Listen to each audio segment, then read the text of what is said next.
métropole européenne de Lille est la métropole qui a la ceinture verte la plus importante de toutes les métropoles de France, avec 800 producteurs maraîchers.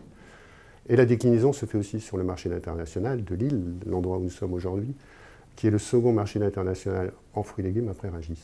Et donc sur notre métropole, il y a une vraie volonté politique au sens noble du terme de préserver cette histoire, de préserver ce patrimoine, de préserver aussi cette envie de manger local et de partager. Il était naturel que le marché de Gros de Lille et Veolia se rencontrent sur un sujet comme celui-là. Nous sommes site d'excellence alimentaire, nous nous appelons Euralimentaire, et nous avons pour vocation de travailler sur la qualité des produits, sur la distribution des produits, et sur aussi le fait, encore une fois, de comment le produit arrive entre le producteur et le consommateur dans l'assiette du consommateur. Sur le site du marché de Gros de Lille, nous allons expérimenter la permaculture. Alors concrètement, c'est d'abord la chance que nous avions d'avoir un hectare de terrain qui était disponible, qui n'a jamais été traité, et donc on peut tout de suite commencer à le cultiver.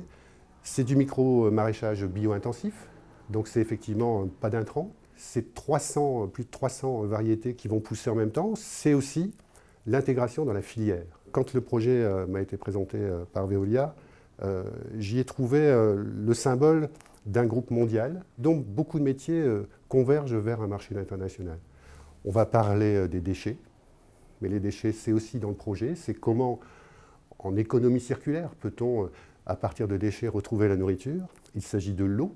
Il s'agit aussi de la logistique, de la réflexion comment j'apporte demain des produits dans l'assiette. Et puis il s'agit aussi de la recherche scientifique. C'est comment un groupe mondial s'intéresse à la nourriture de demain, de plus en plus d'habitants sur la Terre, de plus en plus d'habitants dans les métropoles. Et comment nourrir tous ces gens-là? La dimension de l'impact Veolia, c'est qu'on va regarder effectivement les résultats de tout cela.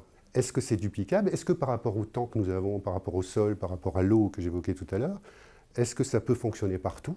Et puis, il y a une dimension, moi, qui m'a beaucoup touché, c'est la dimension économie sociale et solidaire. Il y a des gens qui sont éloignés de l'emploi et qui vont pouvoir apprendre de ce fait à cultiver et à donner aux autres. On a des chefs qui vont être associés à toute cette démarche. Et je dirais que les grands chefs sont aussi très attentifs à ce qui va se passer ici, parce qu'ils ont besoin de produits nouveaux, de qualité, et qui poussent dans des conditions différentes de ce qu'il y a aujourd'hui.